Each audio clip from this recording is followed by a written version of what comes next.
Welcome to Through the Wire. Through the Wire. We're at the NBA Draft Combine Media Day. We just did a full day of interviewing some of the top prospects in this year's draft, so more to come. That should be out very, very soon. It was really cool to meet some of these dudes. Even some of them said they are fans of Through the Wire, which is dope. So we appreciate all of y'all support, obviously, for helping us get the name out. And yeah, man, I don't want to speak too much about the content because you're going to see that eventually. Just tune in. Facts. It's been fun. I love these type of moments. Obviously, everybody knows I'm a basketball nerd from the high school, college level. So to see these guys get to this point and to be able to tell them up close and personal, hey, I'm a fan. I've been watching since high school. I was talking about you before they had you mocked up to be a top 5 pick. It's good to give them that love, and it's good to be able to create and establish genuine relationships with them before they get to the league and become all-stars. And now all of y'all are all of a sudden fans of them. It's good though. No, it's fun. You get to see a different side of guys outside of the game. So yeah, we got a lot to talk about though. I want to dive right into it. The first and I think most topical thing that's going on in NBA right now is the Ja Morant situation. It's a situation that I have not spoken on no social media platform or reacted to in any way because I think I'm still so baffled at the fact that we are going through this again, and it's not even been 6 months. Nope. This was around what not time did this happen? 6 months. All-Star? Yeah, it's around All-Star weekend. I think in January. And we are. Oh, he almost waited 6 months. He almost waited 6 months. But yeah, good for him. I just But it don't shouldn't even have to be in 6 months. It shouldn't have to happen It shouldn't at be a all. problem at Yeah, all. But it did happen once, and now it's happening again, which is the part that baffled me because Exactly. he already, and I get it. It's just like you say things in front of people that's like they want to hear.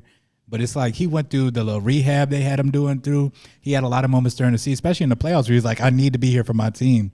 And now again, you're letting him down. So that's just like a kind of like a slap in the face. I told you I'm a big fan of him. He obviously has a lot of fans, but like again, that's a slap in the face almost. You know. I was kind of speechless at the whole thing. I kind of didn't even know what to say. But it's kind of just like, how do you even put yourself in that situation after going through everything that you went through? It was even OGs of the game coming out and defending you and trying to make it look like he made a mistake, but he could be better. And then you come out and you kind of like make them look dumb for even coming out on their platform and standing up for you and speaking up for it. Because a lot of them went through the same shit, but they learned from it. And then it seems like you kind of come out and you reverse. Even though it was kind of a mistake, like his homie was recording him. But still, it's still crazy. It's even crazy to even put yourself in that situation. Yeah, I'm kind of with Mike. I think that's what Mike was alluding to about it being a slap in the face, because you do have certain people who were trying to give you the benefit of the doubt, saying, hey, it was a mistake. He was going through things, the pressures, the liquor, and all of these type of different things. And like you said, Darrick, you go out there and you sit and you go through all of these conversations and you say all the right things. And I even remember being at All-Star. Did that happen at All-Star? Did we know about that at All-Star? Or did something else happen? Don't remember. I just remember Ja kind of be standoffish at the All-Star thing. And I can't remember why, if it was something else or that situation. But yeah, you put your team and yourself and your family, your family was getting talked about, and your dad and the type of parenting and household you came from. You just put a lot of people in a position that you and them don't have to be in. And for you to be a $200 million player and the face of a franchise, the face of a city, it's a parade inside my city. That's your movement. You are the heartbeat of Memphis, a place that a lot of people are trying to hang on to for some hope and inspiration. And you are very popular in the youthful movement of society. And what you're displaying is just disappointing, because these are things that you don't have to do. People make mistakes and certain things happen, and it's like it's supposed to, or something is leaked. These instances, you are going out of your way to put yourself in. It's kind of, and that's why I'm prepping and I'm bracing myself for a year-long suspension, because at this point, you're sticking up the biggest middle finger in the world to your organization, your owner, and the NBA and the commissioner, because you just went through this once and you said, hey, I'm going to do it again. It wouldn't be no better if somebody leaked something behind your back.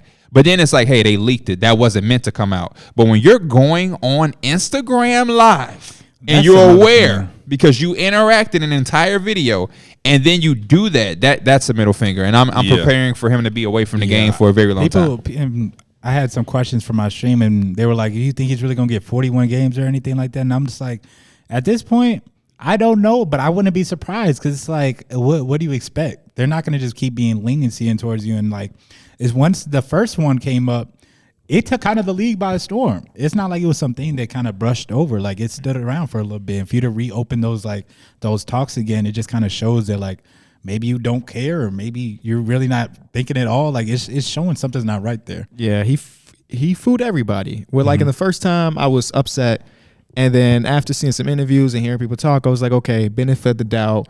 He goes to rehab, the shortest stint of rehab in the fucking history of rehab. It was whatever. He misses. I think they said it was like in Miami, Florida, too. It's in Florida. He gets suspended for 8 games, and then when he comes back, T. Morant is sitting courtside with a shirt that says redemption. Like you know, they're letting people know that okay, mistake, we gonna look past it. And for the most part, I would say that the world did look past it. Right? We were okay. They got eliminated in the playoffs. What's next for Memphis as far as the basketball goes? And for this to happen on live again, where again his homie tried to hide, but like it's nothing much you can really do. I've been seeing a lot of think pieces about the homies and stuff. And yeah, I think that's a good point. I mean, they've been talking about how his friend group is not the best when it comes to being a good influence on him, but he is still a grown ass man that in the middle of an Instagram live decided, oh, you know what would be cool? I'm gonna pull out my gun real quick. Yeah. And you know, when I first became legal enough to carry a weapon, I would say I was very hands-on and stuff like that, and then I eventually learned, oh, this is not the way. Like, treat every gun as if it's loaded, right? I appreciate you trying to do that for him. But no, I'm not done.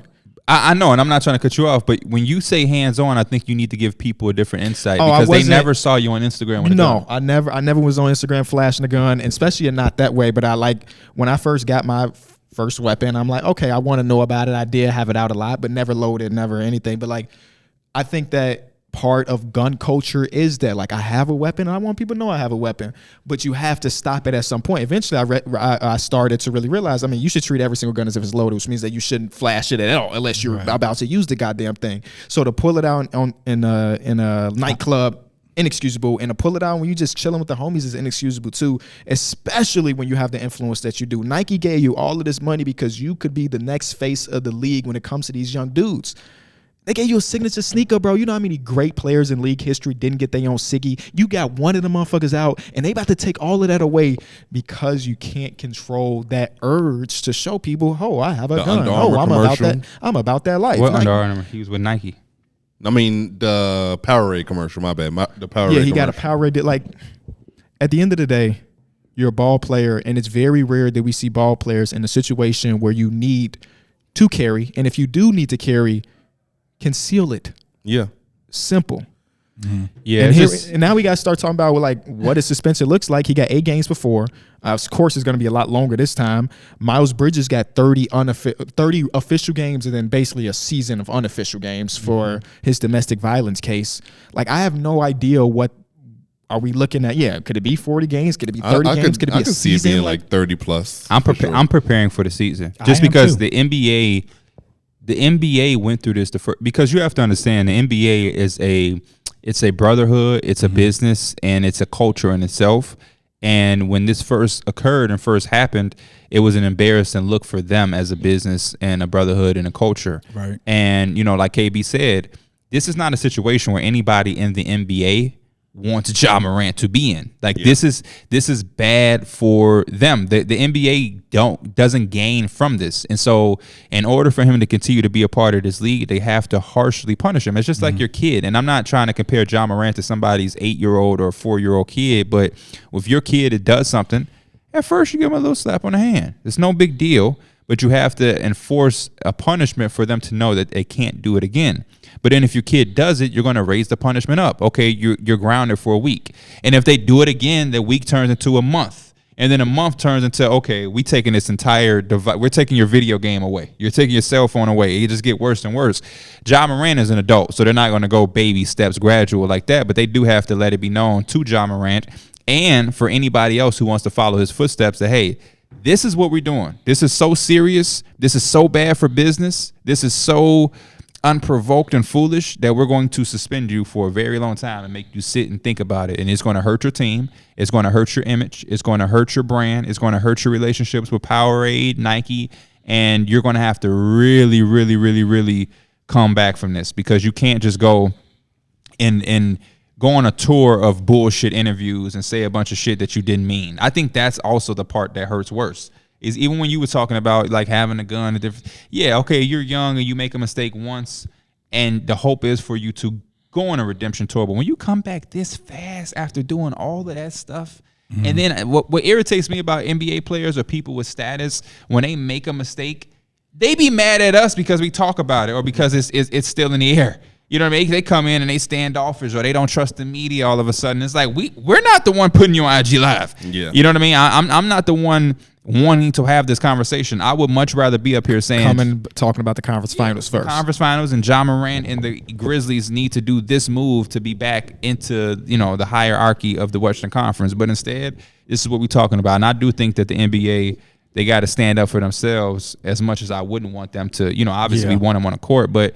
they got to show that this is a subject that we don't want to see nobody else coming down into. And it's been too much. It's too much stuff going on in our society that's around guns and gun violence.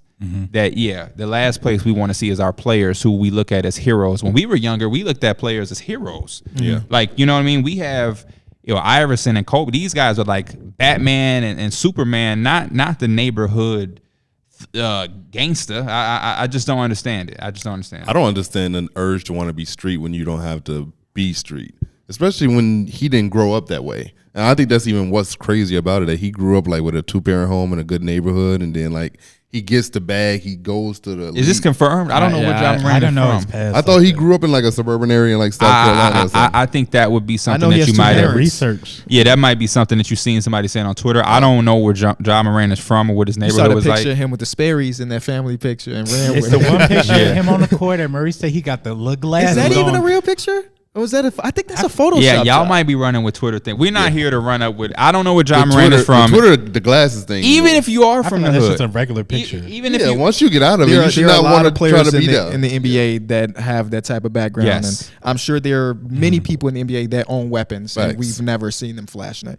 Can we end it there? Can we talk basketball? Yeah. All right, let's talk about the end of the 76ers season, because on Mother's Day, which happy belated Mother's Day to all of the mothers of all of the people who watch us and all of the mothers that watch us themselves. Because we might have some mothers. And shout out to our moms who created us. And if they didn't create us, there would be no Through the Wire. Yeah, it's crazy. 51 points for Jason Tatum, breaks Steph Curry's record that he set 2 weeks before that. 0 turnovers. 0 turnovers, eating Joel Embiid on the switch alive, and Joel Embiid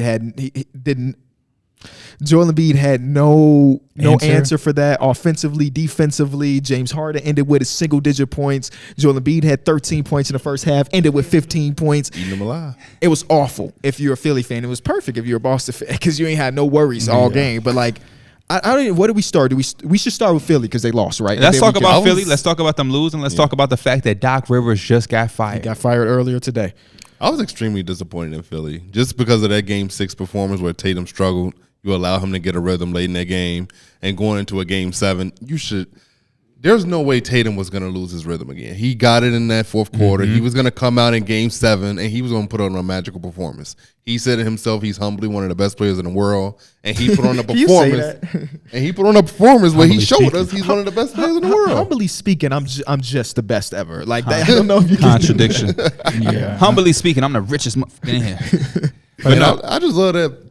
That's sometimes just the performance your best player got to put on. And Joel Embiid and James Harden did not give us a glimpse of that at all during that game. You would have hoped that it would have been like a battle, like a Joel and Tatum. They put on these magical performances and then come down to the wire. Yeah, we didn't get that. So disappointing. James Harden was, I don't know, because like I said, it's always 9 points. 9 points. You know, like six turnovers. Didn't look at the rim. I looked at the averages too for the series. He's averaging 22, and it's probably because like that first game. When you look at history and you look at the counter stats, well, shit, James Harden had a good series. He had the 240 pieces.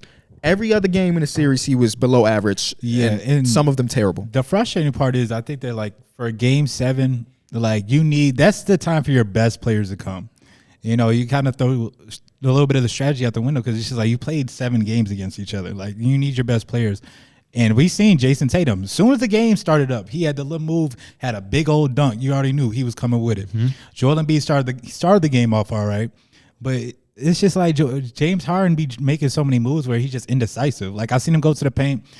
I got pissed off watching James Harden. It was so many times he got to the rim, and you would think, just let me get a shot up, because eventually he's got to be on me. Yeah. I'm going to stop kicking it. This was pissing me off. Every time he gets to the basket, let me kick it out to Tobias Harris, DeAnthony Melton, Tyree, like, bro, it's at points where you go to the bread and butter that had you 40 points in the other game. Do the little step back once you get a little room. Yeah, you're James Harden. Right. Yeah. Do those things that, that helped your team win the game. But after that, like, and this was on Mother's Day too, and like I watched half the game, and it's just like, because part of it is like I'm at my mom's house and I'm spending time with her. I'm like, I'm not even mad I'm missing this damn game.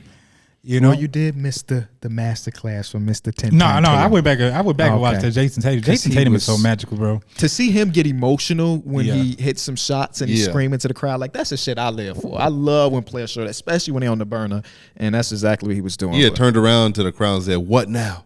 Or something like that. He said, "This my shit." I think He said something. Somebody must have been talking shit to him in the crowd. And he was like, "Yeah, what now?" Maybe it wasn't in the crowd, but there was a lot. Anytime also- Okay, go ahead. I cut you off, but this is just what I was thinking because, like I said, James Harden was making me mad. You don't have these moments often, so go ahead. Yeah, do your thing. Because I've been on one of those vouchers. It's like, obviously, I think skill for skill wise, I think he's better than D Wade, and I was putting him above D Wade. James Harden, skill for skill wise, and That conversation is fucking dead. No, yeah, it is. Yeah. It Died a is long because time it's always ago. been like I was he just with need you that in ring. Houston. He just need that ring. He just need that ring. But it's just like first of all, even when you're looking at those type players, top players, they have to be better in the playoffs. They have to. It's not many players you're gonna put Yeah. up there when it's just like they have to fall off in the playoffs. They don't have What- that big run that you look at. What star player went the opposite way in the playoffs? Won from it. Yeah. You either go up, you can't. Your performances Yeah. can't drop, and you still win unless you're playing with Shaq and Kobe. But Right. Especially in closeout games. Closeout games, James He Harden. didn't even look like he had a sense of urgency. Nope. It was like, what we doing that? Let's suit up for game 8. That's what it felt like. It was like, bro, come on. Like, you're right, Mike. He got to the basket a few times where he didn't even look at the rim. Now, part of that is because you mentioned matchups and like, what did you say? Whatever. Joe Mazzulla did make a lot of changes in game 6 and they traveled to game 7. That's Robert Williams starting and guarding PJ Tucker. PJ Tucker had 11 points in the first quarter because they were just like, fuck it. which made you PJ feel Tucker. like, damn, they might win this. Exactly. You get 11 for PJ. PJ outscored James Harden, by the way. And they had like an 11-point lead, 37-26 or something. Yeah, that was a hard thing. Is that like Philadelphia had times where they could have won the game. I feel like the third quarter obviously is like where it kind of Third quarter, got away. it was 55-55, and then you looked up, it was 85-57. Yeah, it went downhill so It fast was for Philly. so fucking fast. I want to give a lot of praise to Al Horford. Al Horford this series was phenomenal. I know that statistically he might have struggled a little bit shooting the ball, but his defensive impact was amazing. Same. I want to give him a Joel shout out Embiid. too because he gave me my 2 assists in that last bet. I want to talk about I want to stay on the 76ers. Yeah. Because one of the biggest things for me that I've talked about all year long was the accountability on Joel Embiid. And again, we find ourselves in a situation where he goes up and, he has a long interview. And I hate the fact that little clip just went out, that little part of it about. Yeah. That's shitty media work. Yeah, because he did say himself included needed to play better, obviously. And I don't feel like a lot of people knew that context. I never trust a clip that has a cut in the middle. Yeah. I'm going to go watch the full 20-minute before post. the clip came out, it was just a quote somebody had just threw out there, which was accurate, but it didn't give the full context. Not even close to the full context. This is why the NBA is funny to me and why a lot of teams don't ever break through the threshold. We look at Milwaukee, and there's always been these questions about Coach Bud. But because they won that championship, they let him continue to be the coach. And then once he got fired, everybody talked about how bad of a coach he was for that team. Or how I don't want to say bad of a coach, but how ungreat of a coach he was. The same thing is happening here for Doc Rivers. People talk about Doc Rivers and all of the shortcomings or whatever. But at a certain, and I'm not here to I don't want to make this like I'm defending Doc Rivers, so to speak. But like, when you look at Paul George and Kawhi in Game 7 against the Nuggets, was that the year in a bubble? That, like the second half of that, they went like 2 for like 25. Yeah, I see what you're saying. It's just like watching that game. At the end of the day, the players are the ones that got to do something. Yeah, you're not looking at that game like, fuck, they need Doc some Rivers better coaching. really, yeah. If they would have had air exposure, they would have won. Right, exactly. But it might have When happened. you put it on air exposure level. Yeah. I mean, for sure. But As a coach, I can't have James Harden having 9 points. that's what I'm saying. So it's I can't like, have him having 9 points. I hate this thing in the NBA where you fire the coach for a shortcoming and the players perform like that. And again, this is not to defend certain coaches, but it's like, if he's not a good coach, it don't matter what he's doing, get another coach. Because now it's just silly. Now y'all are excusing that and trying to blame him. Same thing kind of with the Lakers. And I understand a new voice can do a lot. Yeah, there can be some adjustments. But if that's always been the case, why has he always been a coach? Because and the reason I'm making this point is because, again, like Coach Bud, if Joel would have came out and gave them 39 and 14 and they would have won, nobody saying nothing. Oh, man, the 76ers is finna go to the Eastern Conference Finals. So it's crazy to me how a coach can get fired. But if two more quarters went differently, they may be like, I see what you're saying. I just don't know. Doc might not be the perfect example for it because it felt like the writing was on the wall regardless with Doc Rivers. It seems like he's been on the hot seat every year. Like and it's for mostly a few because years that he's been there. His teams in general haven't had good history with closing out series. But they knew that when they signed for him. sure. But Doc Rivers is another one of those coaches like Bud that I feel like can raise your floor. Where like if you're an okay team, he can help you be a good team come regular season. And then I think he's blown 7 playoff leads in his career. And the reason I'm saying it's a lot. You know, like I said, my whole point ain't to defend Doc or Bud or anything, but it's the same thing. Yeah, it's the same thing with Monty. It's like the Monty one was, I wouldn't say wild, but that was the one that surprised me. Y'all just was praising him when y'all got to the finals and all of the culture and everything, and it's like, y'all they look so far and so quick to have somebody take the blame instead of holding their players accountable. Because again, I'm not here to defend Doc, but no coach is going to coach the 76ers and be able to survive a Game 7 on the road when Joel has 15 and Harden has 9. I think the Monty Williams one maybe is slightly different because it's new ownership. Actually, the 76ers has a new owner too. So this could be cleaning house regardless because we want to bring in our guy. That's what it looks like Matt Ishbia is trying to do. And it could also be a case where it's the fact that James Harden doesn't have a good relationship with Doc. It could be that, but James Harden's probably about to dip anyway. Who does James Harden have a good relationship with as a coach? Dale Murray. He's not a coach. I know. I'm just saying like coaches that he has had. I mean, not Mike D'Antoni. I mean, my bad. Does he? Mike D'Antoni lets him do whatever. So. He let him do whatever, but did they have a great relation? Do you see James Harden tweeting, talking his ass off about Mike D'Antoni? Like, I just hate those theories. And if the relationship was that damn bad, why was Doc the coach this long? Yeah, I don't know. It just don't make sense. Yeah. It feels like if that was the case, Doc wouldn't have been fired because James Harden's a free agent. James Harden's a free agent. Like you're not catering to unless that is the like. Yeah, like they're catering to James Harden. Back. We already got rid of Doc, so let's run it back, man. Let's run, like maybe that's. We'll bring in the coach that you want. Yeah, which would be a horrible decision. You don't give me 9 points in a closeout game to go to the Eastern Conference Finals for a chance to go to the NBA Finals, and I tell you I'm gonna get you the coach you want. Get the fuck out of here, man. That's what's wrong with the NBA right now because there is somebody that probably would think like that, and that would be stupid. And that's why this coaching shit is stupid. It makes more sense if it's for Joel. If Joel fell out of.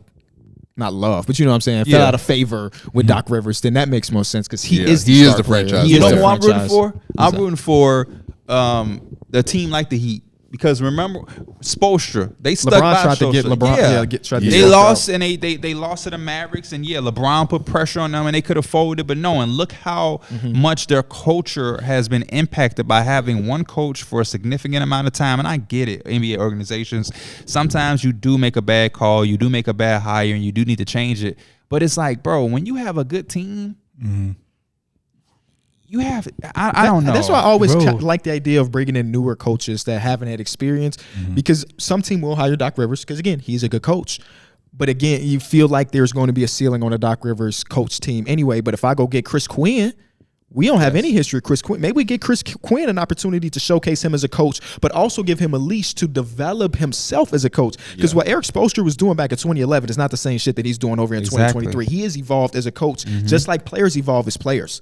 But you don't get that opportunity when Steven Silas gets 2 years in Houston where he don't have any talent on his roster. You know what I'm saying? Like, he was a rookie coach who didn't do a good job, but could probably do a better job if he got more opportunity or a longer leash. But then again, with these franchises, a lot of the times, if you're not one of those big markets, you don't really have a lot of time during the rebuild. You know? I just really think it's so beneficial to have a coach and to look at the coach similar to how you look at the player. Obviously, you value the players a lot more, but I think if you have a coach who you're allowing to grow, allowing to develop and evolve, you'll have something there. And I think a lot of more organizations should look at that, especially when you have something good going. Every down season doesn't mean you fire the fucking coach. Because it sets you back so much. Now you might bring another voice in who now the next coach of the Sixers might Joel Embiid. How you know you gonna like him? Mm-hmm.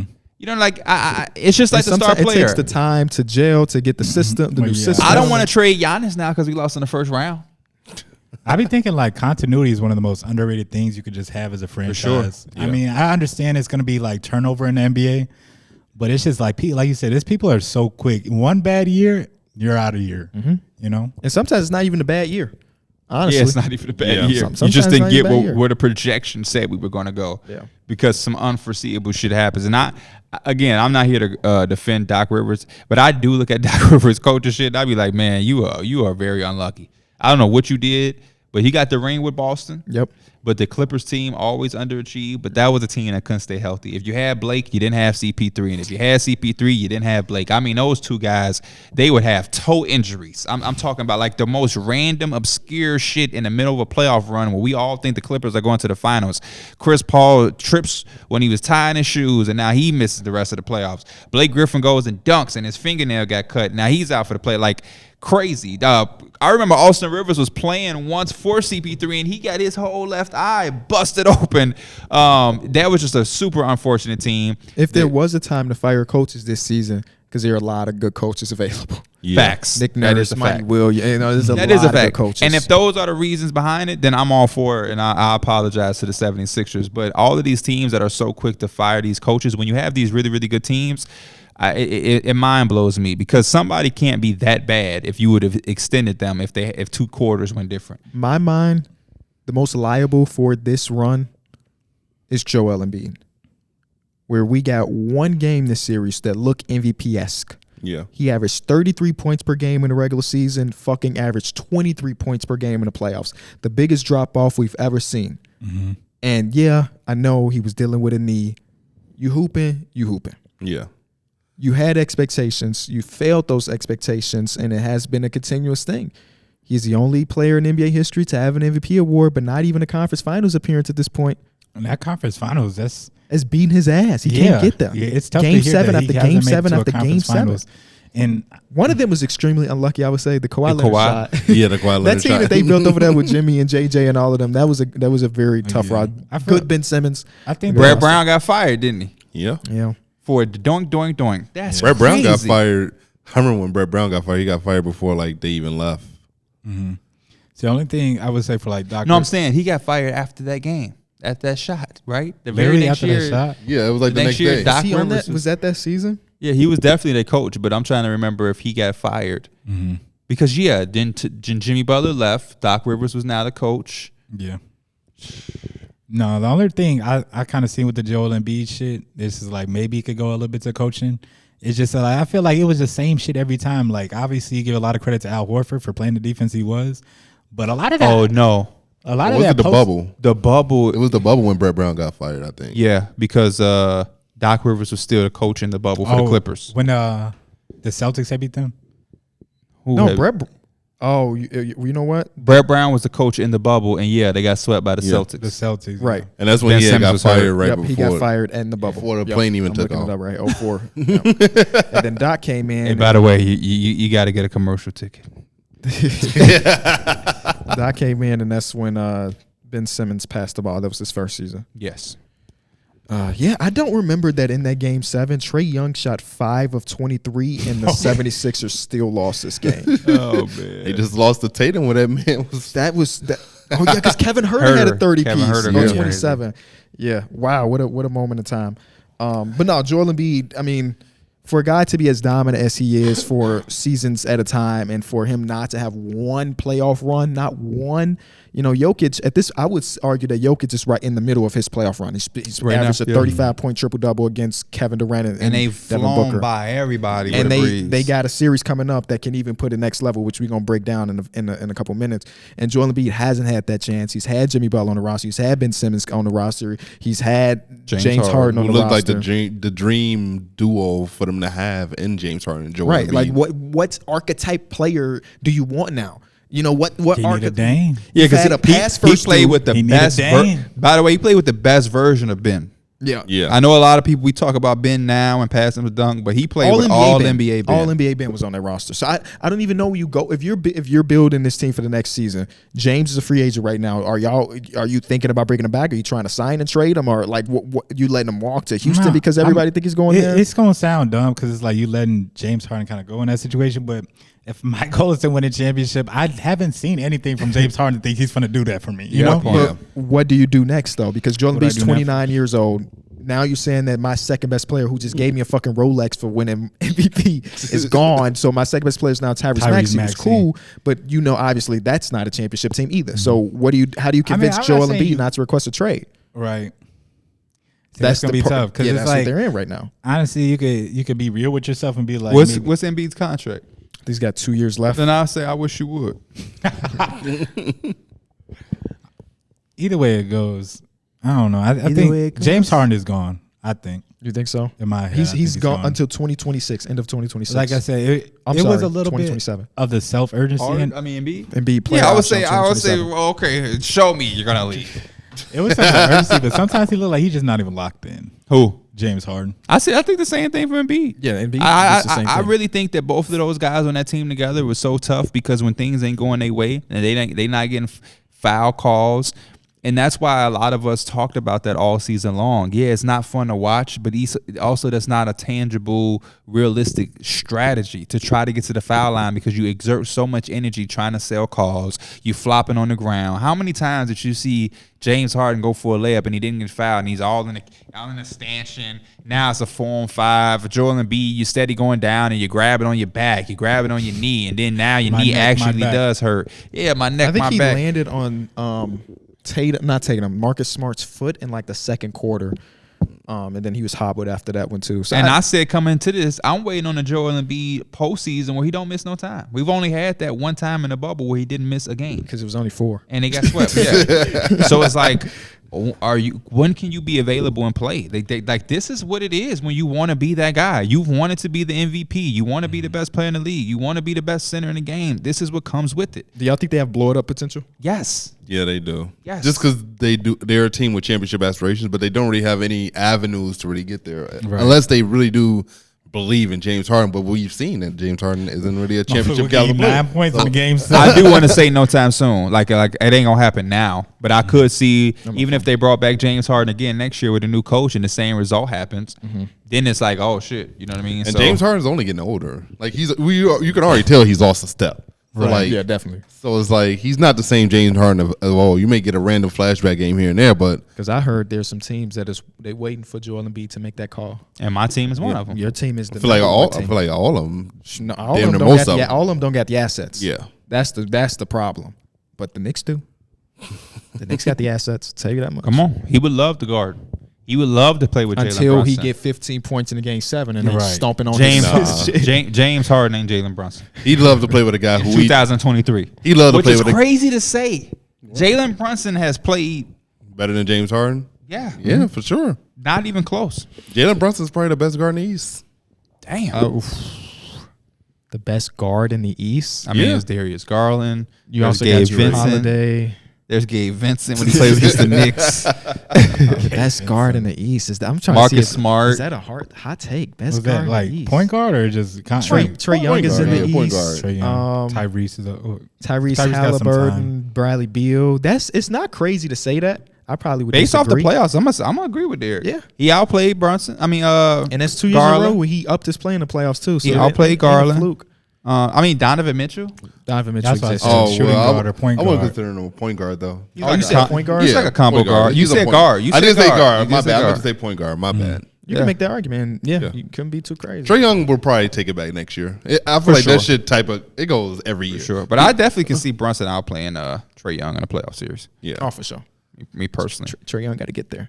But yeah, the Celtics did their thing, man. On their home court, back against the wall. We were talking about a couple episodes ago. They was like, damn, okay, what's now? And there's a lot of discourse about Jason Tatum. And in the middle of that game 6 on Twitter, people, he not him, the typical Twitter overreaction shit. And then he goes into a game 6 fourth quarter, 16 points, and then the game 7 drops 51. I felt like both of these teams in this had drama tied to whoever won or lost. How many playoff games has Jalen Brown played in his career? He's 26. Ooh. He's played. He came in and out the jump. 47. No, more than 47. Because they were going like. How many playoff games has Jalen Brown played in his career? It's in the hundreds. Damn. It got to be in the hundreds, right? They went on runs. It's 98. They've gone on multiple conference Okay, finals. 98 right now. Though. So at knew the it end of was the a lot. series, even if it's a sweep and they lost, he's going to be at 100 playoff games. Jason Tatum has played 84 playoff games. That's a whole extra season worth of postseason play. Yeah. So, like, I remember when people, we always make the 27 thing, right? You win your first championship at 27. Giannis, LeBron, boom, boom. Nobody's done it before then. This team has the opportunity to, because normally with those type of dudes, they don't get their first postseason touch until 24. Yep. Right. Jason Tatum and Jalen Brown came into this league on playoff teams. Not playoff teams, conference final appearance Going up against teams. LeBron. Going up against Bron and dunking on Bron in the game 7. That run was And I Giannis. I swear. Bron ended, and who did they play in the middle? The 76ers? Was that Ben and Ben They've and been Joel? kicking the 76ers ass for years. When so they played the probably. Warriors too, they got a lot of experience, especially with like just how they've seen the defense that they thrown at them, and that's why I be seeing now. It's so hard to trap the Celtics because they'll have Jason Tatum with the ball up top, and Marcus Smart is the one that sits at that free throw line, and he makes almost all those passes for him. So Those boys are ready. That's my point. Yeah. I'm not looking at them as young. They're young players. They Jason can play Tatum anybody just- in that middle. I've seen Al Horford hit Marcus Smart a couple times. Al Horford hit Jalen Brown a couple times. They got some shit. And then a team that seems like when they're back against the wall, they don't fold. They still come out and they play hard. Hey, we said all playoffs. So like even in the Atlanta Hawks series, that team looked cool, but they didn't do nothing that was surprise. That was make me think that they could win the East, or even in this series alone. That last two games make me thinking they putting together the right time. Marcus Smart is moving better. The real question is when we get to this series, is Marcus Smart, is Robert Williams still starting? And if the answer is yes to that, I got them at 5. yeah, see, Celtics are one of them teams that I feel like they cause the most turnovers that are like those pick six type steals. They're like they just gain momentum because they get 3 steals in a row or something, force 3 turnovers, and now you down 15 because they can get out in transition. So Yeah, I've been liking what I've seen from the Heat, this magical run AFC. But that last series against my Knicks, Jimmy Butler does look gassed. They look beaten up a little bit because it took so much to get here. 5 days they or so. got some nice little rest. Yeah, While the the other time to series- heal that ankle. I do expect the Celtics to really handle them. I mean, they're convincingly. minus 550 in the series. Yeah. Like that's crazy in the it ain't conference no finals. letting R.J. Barrett and Josh Hart shoot. Those are going to be people that can knock. Those are going to be Malcolm Brogdon's, Jason Tatum. I don't Jalen underestimate Brown. Spoelstra, but he's outworked at this point when it comes to talent. But the one thing I will say for them, they playing with house money. They got nothing to lose. Yep. It seems the like they've Celtics been are the outworked. They've been favorite. outworked in every series. Yeah, they've been down to win my favorite. But I mean, yeah, Malcolm Brogdon said like the outworking thing is not something we worried about. Like I agree with him. They work as well. Maybe it's a And they got more below, bodies but- to work. They're gonna have Tatum, Brown, Smart, Horford, Williams, Darrick White, Malcolm Brogdon, Grant Williams to You get might some throw minutes some if you Grant need. Williams minutes, yeah. So they got bodies, man. They I got feel like it's bodies. also gonna be hard to zone up against the Celtics just because they do have 2 really good wings, shooters. and Al Horford also can shoot the 3 ball. So it's like they have shooters that's gonna probably shoot you out the zone. So that's gonna be a really tough dynamic. And if you play for them. one non-shooter, that's all they need. It's just one non-shooter. That paint is locked down. And that's what we saw from James Harden not being able to get to the basket, or even Joel Embiid, because they were putting Robert Williams on PJ Tucker, let him beat us. There's no driving lanes no more, because this man, Robert Williams, was a part of the best lineup in basketball last year when he was healthy, and now he's back healthy again. So, like, who is the Heat non-shooter? They got a few on their roster, but they got shooting, don't get me wrong, but they did just shoot 28% in the last playoff series. So, I'm expecting the Boston Celtics to take care of business and pretty fast, even though I love the story of the Miami Heat so far. Have to. I feel like they're gonna have to. They probably gonna defend him on the mindset of anybody but Jimmy. They literally gonna go out there and just double team him, similar to what the Nuggets did to like Katie and Booker. Bam's got his hands full offensively as well. And they don't really have anybody to go after. They were going after certain guys on our team. They were going after Jalen Brunson, putting them in actions and stuff like that. What you gonna do that to Marcus Smart? Nah, you're not doing that. Al Horford is intelligent. He's a much better defender than Julius Randle. Robert Williams, a better shot rim protecting big than Mitchell Robinson, but Mitchell Robinson gave you some of that effect. And Tatum. I was going to say Carl. I was combining Brown and Tatum. Town. I do that all the time. Those two dudes, you know, They when don't they like locked that. in. That's why Jalen Brown gonna leave because he don't like when y'all combine them. No, I could tell, bro. I could tell that. Taking that, I could tell. No, for real though. Jalen Brown, he be looking like he just know, like on the court, like they gonna get that motherfucker to taste him. I just really don't think that he enjoys playing in Boston. I think he has mad love for Jason Tatum and his teammates. I just don't think he fucks with Boston. I think it seems like it's more of a city thing because he talks highly of Tatum. Yeah. Like he references him Jalen like Brown his is brother. also serious. He's very serious all the time, even in this media. You know what they reminded me of a little bit? Ooh. Kyrie with Braun. Those two? Mm-hmm. Why? Because Jalen Brown wants to be on his own team. But why do you I don't say see that? it just because they're like the same age. You just made that up, and yeah, they're the same age. Just because he Nobody, always knows. no, Jalen Brown's the older one. Jalen Brown is older. Jaylen Nobody's Brown, saying Jalen Brown. How you look at Jason Tatum as a father figure? Not a father figure, but it's just like he knows it's going to be Jason Tatum's team. Yeah, he should be aware. I mean, I don't know, Jalen. Yeah, it's all. But self-awareness is the most important thing you can have in this life. He strikes me as a guy who's very self-aware. But you know what? He I do probably too. see himself and be like, man, I think I could. I think Oh, no, there's no, a- no, no, no. I think it's a belief. I don't think that I'm he with that doesn't think he self-awareness is, but I think If they win a championship, I wouldn't be surprised. You're like, all right, let me see what I can do. Because honestly, yeah. he's in probably the best situation he probably can be in terms of just There's winning. When he has a bad game, it's not really talked about. Right. Tatum had 2 shitters, and it was like, oh my God, he's not like that. Mm-hmm. Jalen Brown will go 12 points in the first quarter and then score 3 more points throughout the game. He's like, well, the ball didn't find me on some James Harden shit. The narrative, people, I mean, like the media is now saying like maybe Brown's better, which I don't realistically think. I think Tatum is still the better player. What media says that? It's kind of like Social media, yeah, Twitter, social media. That is a form of media. The motherfuckers that we don't give a fuck about what they saying. From who? Jalen Brown fan. Jalen Brown fan. We just never heard Jalen Brown even hinting to anything like that. So I don't want us to put that. I hate when we start making shit. No, he has. I'm trying to What remember. did he say? When he was going on his Was it with the KD shit that was going on? He's like, if they he feel did that an interview way. with either like GQ or one of those type of magazines where he didn't say explicitly, obviously, He was- but like yeah. he was dropping some nuggets that made was people on like, like a little "Oh." media run. Yeah, he did. I remember this. But was any of that tied into Tatum though? No, That's all I'm saying. Mm-hmm.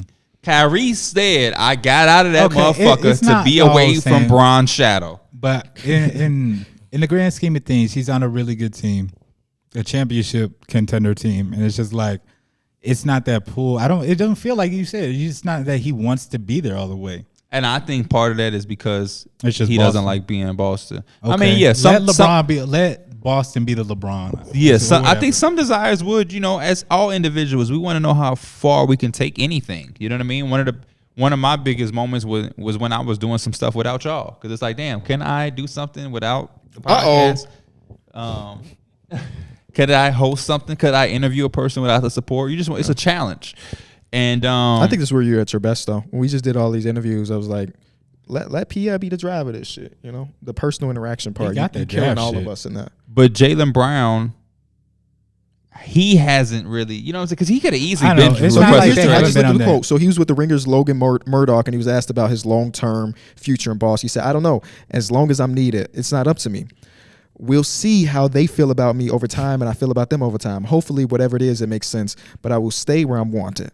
I will stay where I need, where I'm needed and treated correctly. Do y'all think? But do you think that is from him being constantly? Ever since he's been in Boston, before Tatum even was there, he's been in trade rumors to get Kawhi, to get Anthony Davis, to Kevin get Durant Kevin earlier this Durant. season. I think we even maybe have thought he would maybe be in the fucking Kyrie trade, if I'm not mistaken. It's like, Yeah. So I would say it's more so not the like connection to LeBron more so. It's just like he's on this very team that could win a championship, but it's just like you could tell he probably doesn't want to be there that much. He would be open to leaving. Well, Kyrie waited until he got that jewelry first before he started to test his market and stuff. So. And I think if we being real, Jalen Brown is a phenomenal basketball player, can play for my team any day.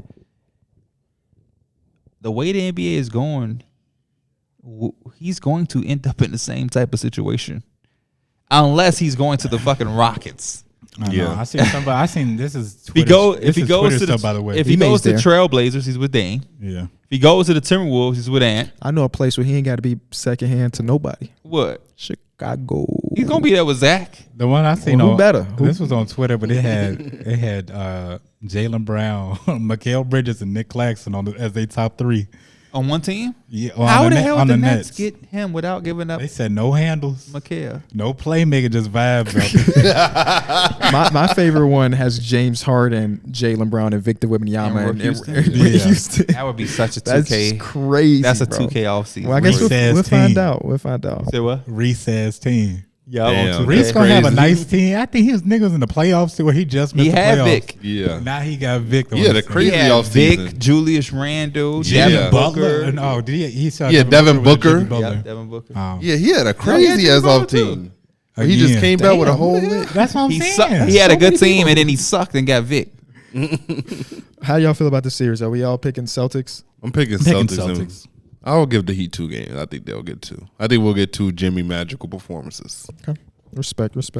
Mike, it's that time, my boy. It's time for us It to, is. to talk about Again? this other side of the It's like series. in your hair. I don't want to do it Man. because people gonna think I'm slapping you upside your head. But yeah, I got it. It is he that is time slapping him though. upside the head. It is that time, Mike. I'm gonna be streaming the game tonight too on my don't say Denver. to So make sure y'all. self-promote. By the It's like time this shit come out, the game might be halfway up. We don't They know can when still this is tune in. coming They out. can still tune in. Timestamps. Mike being here though. true. Timestamp Mike promoting himself. But I love it though. I think we're in for a crazy battle. I mentioned on the podcast, like if we could somehow pull this out, I think we kind of become the favorites after beating Denver. I've had a question I wanted to ask you What's up? specifically. Oh, What's your question? this is all y'all too, though. Are y'all the favorite if y'all get past Denver? Yeah, If Boston is on the other side, the you think Lakers so? are the favorite. Yeah, because the Lakers would have taken down the Grizzlies, The Who they just Warriors, beat? The Warriors. and the Nuggets. And Who they- the- who That's they a just- crazy path. I Who mean, they the just Grizzlies beat is weren't really on crazy. shit. I'm but- sorry, Golden State. Who guard too? Who on the Lakers? So I think the biggest matchup is trying to figure out who start. Is Jared Vanderbilt back in the starting lineup, or is it Dennis Schroeder? Yes, I was and thinking that about determines that. a lot. Me and my dad 'Cause- talked about that. I think Vanderbilt get back into the lineup because the Nuggets are big. See, I feel like it can go both ways. It's really going to depend. I feel like how the Nuggets are guarding them, because honestly, you can go a little different ways with Anthony Davis. If somehow, some way, like Jared Vanderbilt's on the floor with them starting, I feel like they put Jokic on Vanderbilt and just kind of let Jokic do his thing, and he's the one helping on Aaron Gordon, who showed he can play pretty damn good defense in his playoffs. So it Who really do you think depends. Aaron Gordon guards? LeBron?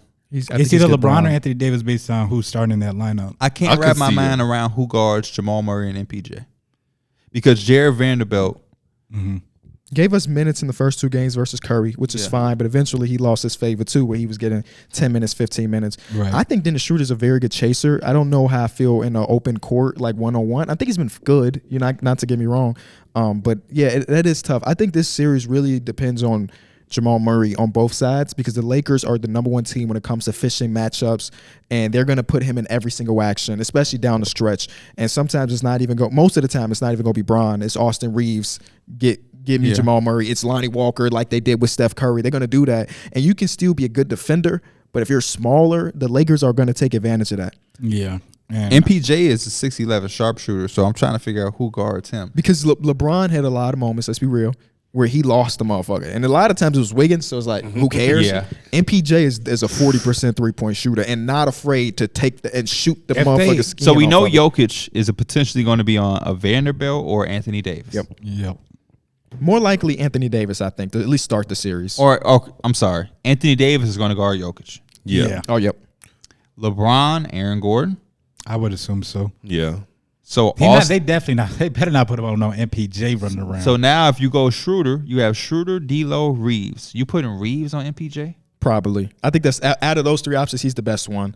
We're Yeah. he's 6'11", but for some reason that size difference is the best. And KCP is guarded by D'Lo, and Schroeder's on Murray. probably Yeah. something like that. If Jared Vanderbilt starts, who does he guard? MPJ. They probably.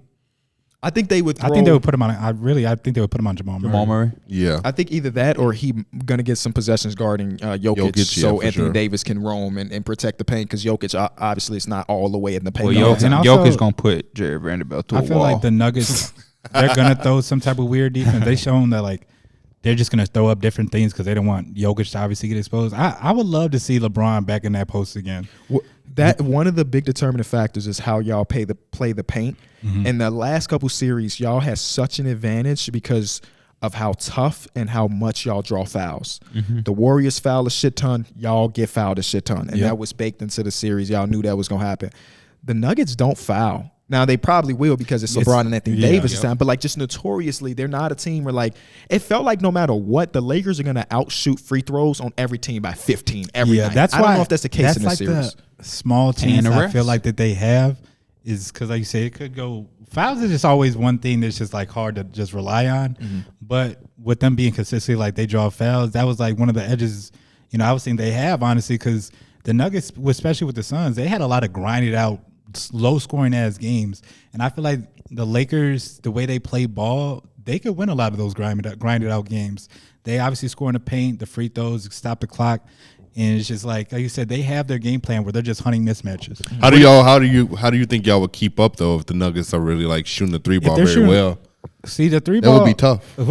Over the last couple of years, the three ball always got to worry about the Nuggets. Yeah, I think those because Jokic is still always gonna have that gravity where his 3-point shooters are still gonna shoot the ball pretty well. KCP, MPJ, Bruce Brown had a really good series. And like you said, LeBron, I think KB priced it. LeBron's gonna lose some shooters sometimes. Like it's just natural. He's done it his whole career. MPJ's gonna get some open looks. That's another scary part for y'all for sure. Y'all defense has been elite, like best in basketball for a long time now at this point. And you saw that in the first couple series where like it might be a grimy ass game, but our defense can hold Steph Curry in these last couple minutes.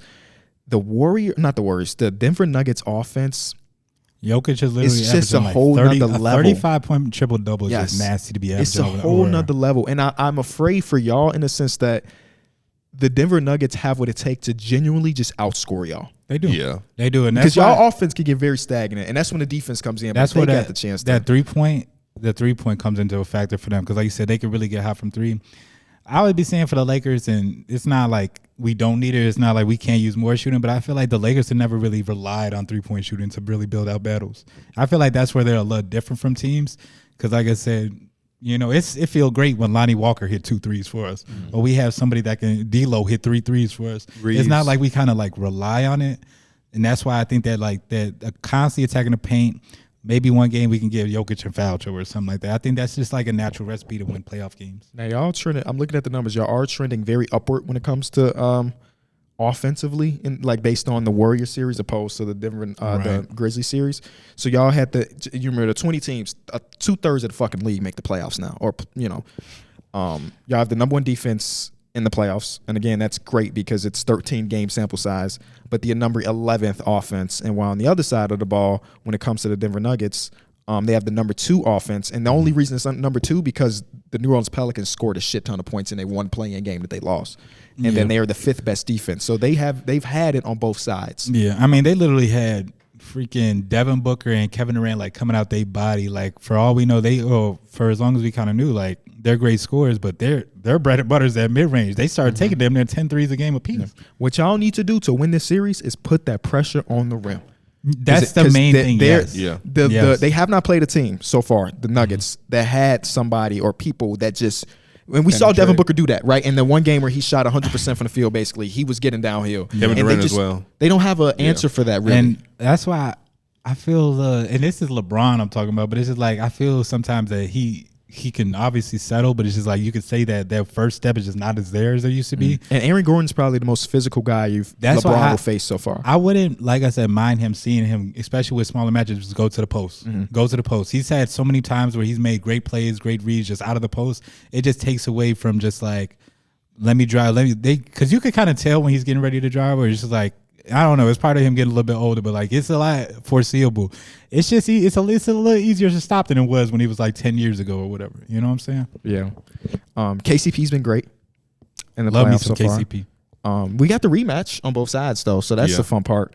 Hopefully we can get another Anthony Davis game winner. That's what you need. Hopefully it don't come down to that. No, it's the same teams, but not the same teams. Yeah. The only 2 people that were on that bubble team. It's Anthony Davis and LeBron. Everybody else is gone. And even for the Nuggets, Shooter. No, he was on Thunder. Yeah, no. Yeah, 6 men of the year. I'm sorry. Even for the Nuggets, it's like just a few people. It's Jokic, Jamal Murray, MPJ, and MPJ, and then wasn't that Conchar? No, not Conchar. Chanchar.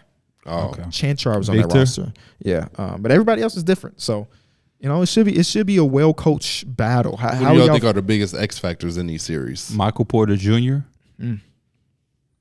And on the Lakers side, D'Angelo Russell. I was gonna say D-Lo. If we talking about role player, I think it's D-Lo. There's no way. Like my dad gonna try to tell me that D-Lo ain't a role player. I'm wait. What the hell? He definitely not one of them ones. Right. So he gotta be. If he can give us consistent points, because I think that like when LeBron and AD are coming at you, it's like that's the given. But it's like, okay, now D-Lo got 15 points. He got 8 and a quarter. It's like it's that add-on, that scoring we need to make up to get into a top 10 offense. And he can give y'all that punch you were just talking about. Y'all don't rely on 3, but when he's scoring, he's able to hit just like that quarter where he scored 9 in a row, 3 threes in a row. I think that was against the Grizzlies. And against that Warriors series, they did a good job of posting him up and like making sure he used his size and putting him in that little short block. When he dribble, he don't bend like his knees. He just bend his back. When he does. He does. He has definitely a stiff kind of motion to him. I agree with Mike. I want to see more post-ups from LeBron. My favorite moments from LeBron in the last series is when he was as close as possible to that basket and kind of played like an older Karl Malone. And it's a respect thing too. But when he posting up, teams double team him. It don't matter if he took the dribble. People are looking they got to bring the help over. And no matter how old he get, his finishing through contact is still gonna be there. He's gonna do that. Yeah. If you're coaching the Lakers, are you doubling Jokic? Sometimes you have to. Yeah, I would just throw up as many different looks at him, keep him kind of on some real shit. And like this can sound like a little crazy simile, but like the Tom Brady shit, if something works, probably don't throw that shit up. Throw it at him again because that's how he's smart calculated. He is as a player. Yeah. So I would consistently change things up, but at the same time, Anthony Davis, this is what you need. This is what we need you for now. Yeah. This is not just 30 points, but we need you on the defensive side guarding their best player. Yeah, I think they're gonna have to surprise them. I think especially like down the stretch, you're gonna probably have to sometimes throw a random double team on whoever's not shooting the ball too great that game. Right. I know who you going with this series.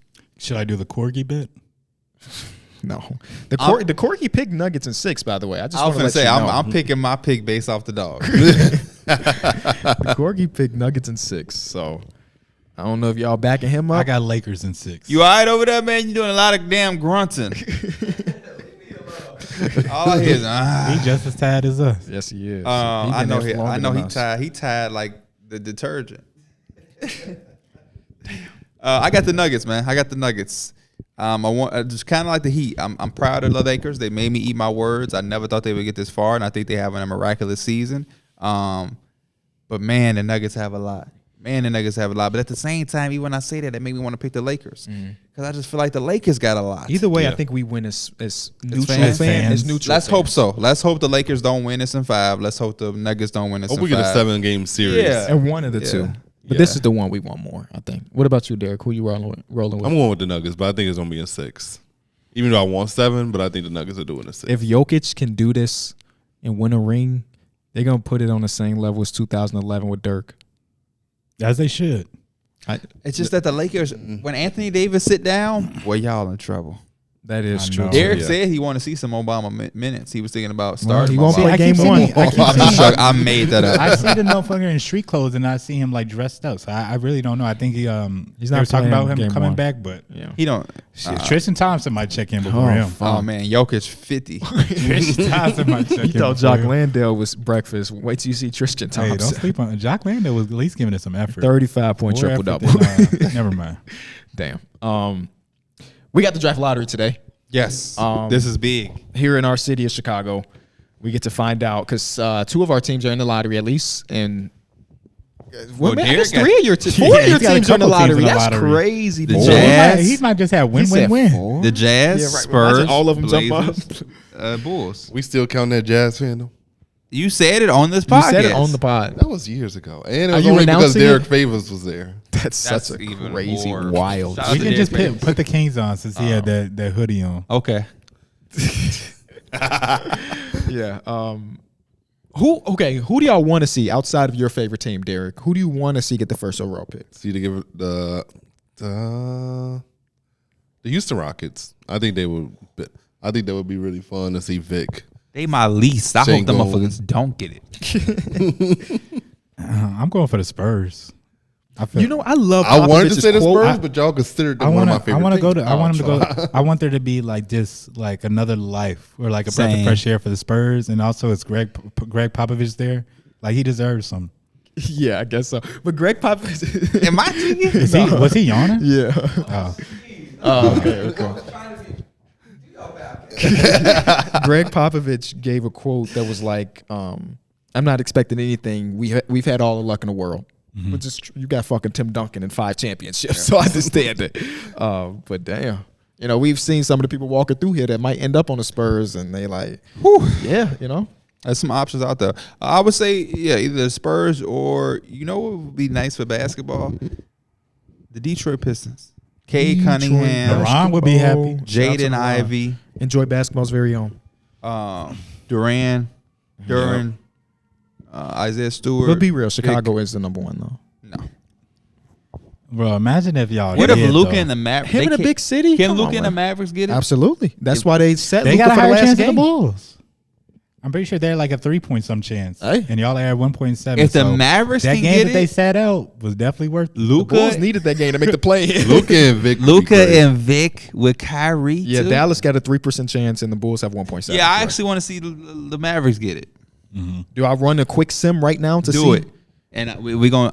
Well, I guess it'll be me. one touch of the button? I'm gonna tell you how the draft gonna go. It is the Houston Rockets with the first overall. So they're gonna pick. take Vic. Second pick is who? The San Antonio Spurs stay at 2. They're gonna take Scoot. The Washington Wizards jump up 4 spots. They're gonna let Kyle Kuzma go and take Brandon Miller. The Detroit Pistons fell 3 spots. They're pissed. Holy They're shit. pissed. They're going to take Charis Walker. The Charlotte Hornets are at 5. They're going to take. Who would they take? They could damn near use everybody except for Cam, point guard. Cam Whitmore. Number 6 was the Portland Trail Blazers. They're going to take a Thompson twin. Number 7 is the Orlando Magic. They're also going to take a Thompson twin. Number 8, the Indiana Pacers. They're going to take Taylor Hendricks. Number 9, Utah Jazz. They're going to Wait, who take. said that? Never mind. I ain't finna throw him out. They're going to take Cam Whitmore. I'm joking. He already got taken. The Utah Jazz are going to take Casey Wallace. Number 10, Dallas Mavericks. They They trading the pick. If it ain't one of the top They ones, they're taking trading Grady the pick. Dick. They can use that shooter. Yeah, he go shoot. OKC Thunder at 11. They taking Anthony Black. Number 12. I'm just talking at this point. I'm I running don't- it I don't- again. Yeah. And then again. You just waiting for the Bulls to Wait come to up? the Bulls. Damn. It's not happening, boys. But it's fine. You know, it's fine. Oh, they jumped up to number 4. Took you Still 17 be pissed. tries. Yeah, I know. Is that all? It seems like it. We didn't talk about Monty Williams. Yeah. I mean, he was got included fired. in the Doc Rivers. Yeah. thing. Oh, He got fired. it was actually pretty random. I didn't actually expect Monty to get We're fired. tired. That ass. For reference, y'all, we've been here for very long. It's We Been got up up at since 6 6:30. Oh, you got up at 6. I got up at and 6. it's now 3:00, and we normally shoot the podcast at 10. So yeah, our energy might be low a little bit. Yeah, I ain't facts. getting It's none of on- that it's- vitamin D this morning. And it's on location, just get, you know what I'm saying? We will be in Philadelphia though, so there will not be a traditional Saturday podcast. But from my understanding, all of the other shit that we shot today will be out Saturday. So I was talking to some of the top people in this year's draft. If you're gonna be in Philly, we can't wait to see you show up and show out, baby. We got some good stuff planned. And then for the people that's not in Philly, you can still watch the show. It will still be produced. And come to them other everything. shows. Come to the other shows, ttwtour.com. And we appreciate y'all, and we will see and talk to y'all soon. I'm going to get my ass home because the traffic already done For picked real, up. I this just looked it piling up. up. I just looked at the traffic Oh, picked up. So, damn. Peace out, y'all. Peace.